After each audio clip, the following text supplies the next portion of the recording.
स्वागत है आपका आपके YouTube चैनल एम रेलवे में। आज हम अप्रैल मंथ के important appointments and important current affair discuss करेंगे। ठीक है, ये जितना भी करंट अफेयर जो आपके साथ डिस्कस किया जा रहा है, प्लीज़ इसको आप लोग याद कर लो। ठीक है, बहुत ही इंपॉर्टेंट है ये सब। क्लास स्टार्ट करने से पहले मैं आपको बता दूं, अगर आप स्टैटिक जीके का पोर्शन चाहते हो तो हमारा ई PDF आपके लिए बहुत ही जो है एक काइंड ऑफ स्पून फीडिंग की तरह है, आप लोगों को काम आएगा। उसमें हमने point to point, line to line हर एक बात लिखी है और उससे क्वेश्चन फंसते हैं, बहुत ज़्यादा क्वेश्चन फंसते हैं। इसी एग्जाम के लिए नहीं, बाकी सारे एग्जाम्स के लिए। और DFCCIL के एग्जाम में 6 मार्क्स के लिए करंट अफेयर आता है, तो प्लीज़ ये क्लास अच्छे से देखना। तो मैं आपको सजेस्ट करूंगी 239 वाला ये बुक। अगर आपने पहले से ही मेरा 149 वाला बुक परचेस कर रखा है जो प्रीवियस ईयर था 2020 का, तो फिर मैं आपको सजेस्ट करूंगी ये बुक लेने के लिए। लेकिन अगर आपने कोई भी बुक मेरा प्रीवियस ईयर का परचेस नहीं किया है तो सिर्फ 239 वाला परचेस कर लेना, क्योंकि इसमें सारे ये सब्जेक्ट्स ऐड ऑन हो जाते हैं। ठीक है, चलिए स्टार्ट करते हैं क्लास। तो फर्स्ट जो अपॉइंटमेंट है एक्चुअली ये डायरेक्टर जनरल है। डायरेक्टर जनरल किसके बने हैं? Employ state insurance corporation. Employ state insurance corporation के डायरेक्टर जनरल बने हैं मुखमित एस भाटिया। कौन? मुखमित एस भाटिया।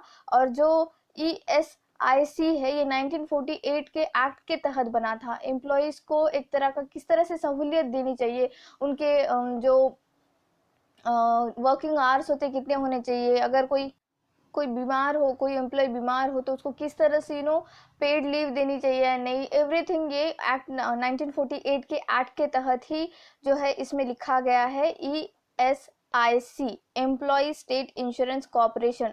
तो आपको क्वेश्चन ये बनेगा कि कौन जो है हाल फिलहाल डायरेक्टर जनरल बने हैं, तो वो बने हैं मुखमित एस भाटिया। और एक बात मैं आपको बता दूं, इंपॉर्टेंट अनाउंसमेंट है एक्चुअली ये। आज जो है DFCCIL का फुल हिस्ट्री का 1-1.5 घंटे का क्लास आ जाएगा। फिर हमारा history of Indian railways and DFCCIL complete हो जाएगा पूरा सिलेबस। उसके बाद जो है हम इकोनॉमिक्स एंड मार्केटिंग स्टार्ट कर रहे हैं। तो आपने अगर मेरे चैनल को अभी तक सब्सक्राइब नहीं किया तो सब्सक्राइब कर लेना और बेल आइकन प्रेस कर देना, क्योंकि इंपॉर्टेंट जितने भी हमारे सब्जेक्ट्स है इस एग्जाम के लिए, जितने भी ज़्यादा स्कोरिंग वाला सब्जेक्ट है वो हम कवर कर रहे हैं। बायोलॉजी हमने कवर कर रखा है, 3 क्लास हो चुकी है। आपने अभी तक वो क्लासेस नहीं देखी तो प्लीज क्लासेस देख लेना। नेक्स्ट है Virat Kohli has become the brand ambassador of digit insurance. ठीक है, विराट कोहली वीवो के भी जो है ब्रांड एम्बेसडर बने हैं हाल फिलहाल। तो आपको ये क्वेश्चन बनेगा कि हाल फिलहाल जो है डिजिट इंश्योरेंस कंपनी का ब्रांड एम्बेसडर कौन बना है, तो विराट कोहली। नेक्स्ट है Edouard हेगर। Edouard हेगर is the new PM of Slovakia.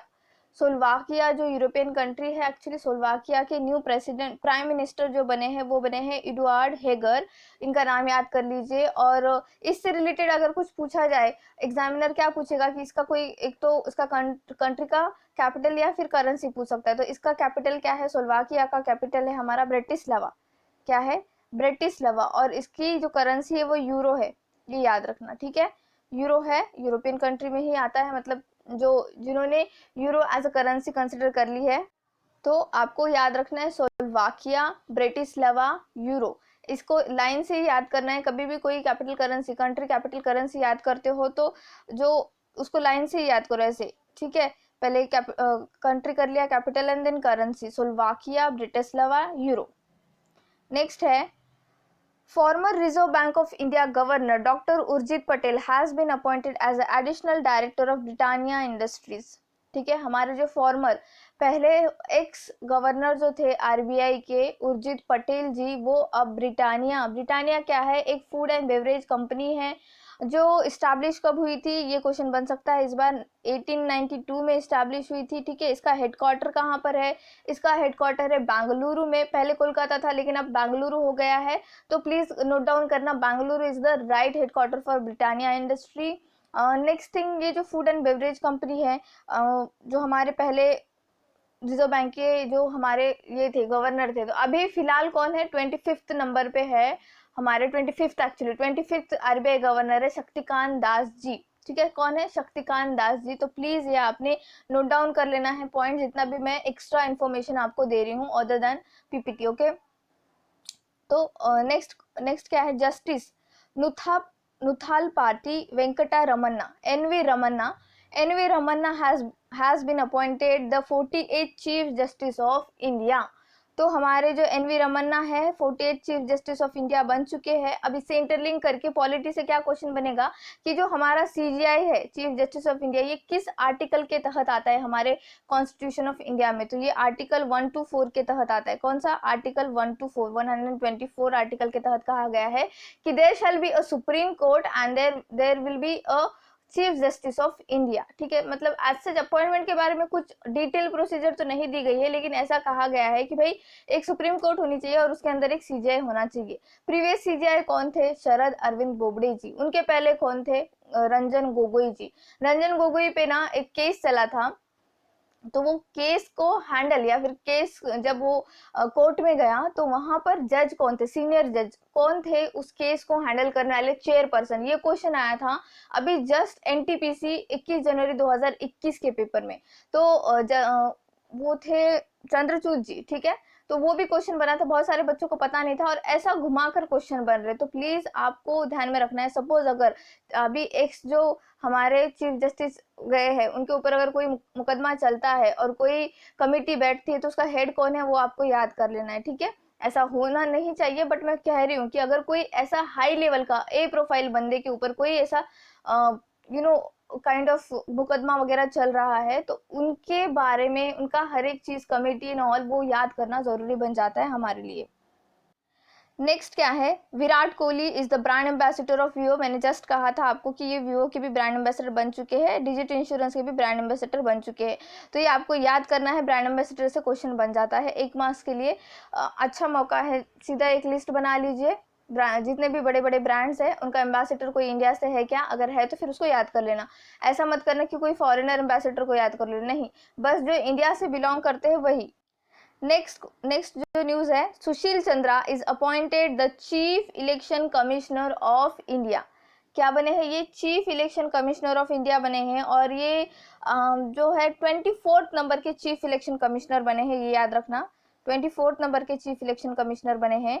तो फिर सबसे पहला जो चीफ इलेक्शन कमिश्नर था वो कौन था इंडिया का? तो वो थे सुकुमार सेन जी। कौन थे? सुकुमार सेन जी। ऐसे क्वेश्चन बनते हैं। अब इससे ही इंटरलिंक करके क्या कर लिया इन्होंने? स्टैटिक से क्वेश्चन पूछ लिया, सुकुमार सेन जी। तो ऐसा इंटरलिंकिंग करोगे तो ही आपको एग्जाम में जीके अच्छा लगेगा और जीके से क्वेश्चन बनने लगेंगे। ठीक है, और जो हमारा चीफ इलेक्शन कमिश्नर होता है उसका अपॉइंटमेंट कौन से आर्टिकल के तहत होता है? तो याद रखना आर्टिकल 3 to 4 के तहत ही जो है इलेक्शन कमिश्नर ऑफ इंडिया जो पूरा एक ऑर्गेनाइजेशन वो आता है। आर्टिकल ये याद रखना है आपको। ठीक है, आर्टिकल 3 to 4, 324। और जस्ट मैंने कहा था चीफ जस्टिस ऑफ इंडिया का आर्टिकल कौन सा है? 1 to 4। नेक्स्ट क्या है, जो इन्होंने किसको रिप्लेस किया ये भी क्वेश्चन बनता है। तो हमारे सुशील चंद्रा जी ने सुनील अरोरा जी को रिप्लेस किया था। ठीक है, जब सुनील अरोरा जी चीफ इलेक्शन कमिश्नर थे तब हमारे सुशील चंद्रा जी इलेक्शन कमिश्नर थे। होता क्या है एक्चुअली, एक होता है चीफ इलेक्शन कमिश्नर और उनको 2 इलेक्शन कमिश्नर असिस्ट करते हैं। ठीक है, 2 इलेक्शन कमिश्नर असिस्ट करते हैं। तो पहले सुनील अरोरा जी जब थे तब हमारे सुशील चंद्रा जी उनको असिस्ट करते थे। एक जो सीट थी वो वैकेंट थी, अभी भी वैकेंट ही है, लेकिन अब जो हमारे सुशील चंद्रा जी चीफ इलेक्शन कमिश्नर बने हैं तो इनको असिस्ट करने के लिए इलेक्शन कमिश्नर कौन बना है ये क्वेश्चन बनता है। तो याद रखो राजीव कुमार जी। ठीक है, कौन बना है इलेक्शन कमिश्नर? फिलहाल राजीव कुमार जी। ये भी हाल फिलहाल की अपॉइंटमेंट है तो आपको ये भी याद रखना है, राजीव कुमार जी। नेक्स्ट क्या है, हमारा जो इलेक्शन कमिश्नर है इसका हेडक्वार्टर कहाँ पे, अगर ऐसा क्वेश्चन बनाया जाए तो वो है न्यू दिल्ली। और जो election commissioner chief election commissioner बनता है तो उनका कार्यकाल या टेन्योर कितने साल का होता है? तो ये होता है 6 साल का। ठीक है, 6 साल का टेन्योर होता है। ये पॉलिटी के अंदर क्वेश्चन बनते हैं। ठीक है, या फिर अगर इनकी ईयर 65 ईयर्स है, मतलब उनका अगर 65 एज है तो फिर वो रिटायर्ड हो सकते हैं। कोई भी अगर पहले आ जाए, सपोज अगर वो आज ही के दिन आज 2021 में अगर उन्होंने अपॉइंटमेंट ले ली है लेकिन वो 64 ईयर्स के, तो वो 2022 में क्या होंगे? 65 ईयर्स के होंगे। भले ही 6 ईयर का टर्म दिया है फिर भी उनको रिटायर्ड होना पड़ेगा, क्योंकि वहां पर टाइम लिमिट जो दी गई है एज की वो 65 ईयर्स दी गई है। ये क्वेश्चंस बनते हैं तो ध्यान से आप लोग इस पे नोट्स बनाकर रखना। ठीक है, आर्टिकल 324 के तहत चीफ इलेक्शन कमिश्नर बने हैं। कौन बने हैं? हमारे सुशील चंद्रा जी। उनको असिस्ट करने के लिए राजीव कुमार जी इलेक्शन कमिश्नर बने हैं। सुशील चंद्रा जी 24 नंबर के इलेक्शन कमिश्नर बने हैं, चीफ इलेक्शन कमिश्नर बने हैं। और हमारे पहले जो चीफ इलेक्शन कमिश्नर थे वो थे सुकुमार सेन जी। ठीक है। और इनका टेन्योर 6 साल का होता है या फिर 65 ईयर्स एज तक इनको काम करने के लिए मिलता है। हमारा जो चीफ इलेक्शन कमिश्नर है, या sorry election commissioner of India जो ऑर्गेनाइजेशन है वो कब इस्टेब्लिश हुई? इस्टेब्लिशमेंट ईयर भी पूछता है तो 25 जान 1950, ठीक है, 25 जनवरी 1950 को हमारा इलेक्शन कमीशन ऑफ इंडिया जो है वो इस्टेब्लिश हुआ था। तो ऐसा इंटरलिंकिंग करोगे तो आराम से पास हो जाओगे, ठीक है। नेक्स्ट है actor Sonu Sood is appointed the brand ambassador of Punjab's covid vaccination drive. तो सोनू सूद जी आजकल बहुत ही ज्यादा न्यूज, तो इनसे इंटरलिंक करके अगर कुछ भी नेशनल न्यूज होती है या फिर किसी स्टेट से रिलेटेड न्यूज है तो प्लीज याद कर लीजिए, क्योंकि इन्होंने बहुत बढ़िया काम किया है कोविड के टाइम पर, और अभी भी ये हमेशा मतलब हेल्प करते रहते हैं, जो ग्राउंड लेवल पे हेल्प करना जिसे कहते हैं एक्चुअल हेल्प, वो ये करते हैं। तो इन्होंने की है, सोनू सूद जी अपॉइंट किए गए हैं as a brand ambassador for Punjab कोविड-19 वैक्सीनेशन ड्राइव। ओके, नेक्स्ट है रेखा मेनन। रेखा मेनन जो है पहली ऐसी महिला बनी है जो चेयरपर्सन बनी है नास्कॉम की। रेखा मनन जी becomes the first woman chairperson of NASSCOM। Most important है, प्लीज इसको हाईलाइट कर लीजिए, स्टार कर लीजिए, इंपॉर्टेंट लिख लीजिए, बट इनका नाम याद कर लीजिए। NASSCOM क्या है? NASSCOM है national association of software and service companies. क्या है? National association of software and service company. तो ये बहुत सारी जितने भी हमारी आईटी सेक्टर की कंपनियां आती है वो सारी इनके अंडर ही काम करती है, यही जो है रूल्स वगैरह रेगुलेशंस वगैरह देते हैं आईटी कंपनीज, आईटी बिजनेसेस के लिए। तो नेस्कॉम हमारे लिए इंपॉर्टेंट बन जाता है। जब कभी भी नेस्कॉम के बारे में कुछ इंपॉर्टेंट हाईलाइट आ जाती है, न्यूज़पेपर भी अगर पढ़ रहे होगे आप, तो उसको आपको याद कर लेना है, क्योंकि वो क्वेश्चन बनता ही बनता है। तो रेखा मेनन जी बनी है चेयरपर्सन, पहली महिला चेयरपर्सन नेस्कॉम की। नेस्कॉम क्या है? एक national association of software and service companies है। हेडक्वार्टर कहाँ पर है नेस्कॉम का? हेडक्वार्टर है न्यू दिल्ली में। कहाँ पर है? न्यू दिल्ली में। नेक्स्ट क्वेश्चन है हमारे, फिर से अपॉइंटमेंट ही है ये, Amit Banerjee. Amit Banerjee has appointed as the CMD of, ठीक है, chief and managing director of Bharat earth movers limited, ठीक है, BEML के। मोस्ट इंपॉर्टेंट है, प्लीज ये भी याद रखना है आपको, सारी जितनी भी अपॉइंटमेंट्स दी है मैंने इंपॉर्टेंट है, ठीक है, जितनी भी अपॉइंटमेंट्स है यहाँ पर इंपॉर्टेंट है।